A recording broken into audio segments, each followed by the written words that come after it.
பாட்டாளி மக்கள் கட்சி ஆரம்பிக்கப்பட்டதின் நோக்கம் வந்து பிற்படுத்தப்பட்ட மக்களினுடைய ஒரு இயக்கமாக தான் ராமதாஸ் அவர்கள் ஆரம்பிக்கிறார். அதில் பார்த்தீங்கன்னா ஜான் பாண்டியன், KM சரி, பழனி பாபா, அப்புறம் திராவிட இயக்க சிந்தனையாளர்கள், பெரியார் இயக்க சிந்தனையாளர்கள், தமிழ் தேசிய ஆதரவாளர்கள், மார்க்சிய சிந்தனை, இதெல்லாம் அவர் பெரும் கூட்டத்தோட ஒரு பிற்படுத்தப்பட்ட மக்களுக்கு எப்படி நீதி கட்சி வந்து பார்ப்பனர் அல்லாத ஒரு கட்சியாக உருவாக்குனாங்களோ அது மாதிரி பிற்படுத்தப்பட்ட மக்களுக்கான ஒரு இயக்கமாக உருவாக்குறார்.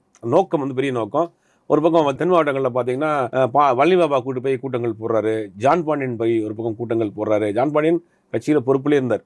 இப்படி எல்லாரும் சேர்ந்து உருவாக்கப்பட்ட ஒரு இயக்கம். அதிமுகவுக்கு எப்பவுமே வந்து என்ன ஒவ்வொரு காலகட்டத்திலையும் வந்து ஒரு 2 கட்சியும் வேண்டாம் அப்படிங்கிற ஒரு ஆல்டர்னேட்டிவ் ஒன்று எதிர்பார்த்து இருப்பாங்க. அந்த ஆல்டர்னேட்டிவ் முதலில் ஃபுல் பண்ணவர் வந்து பாட்டாளி மக்கள் கட்சி தான். அதாவது எப்பயுமே இந்த ஆல்டர்னேட்டிவ் வந்து ஒரு 10-15% இருக்கும்.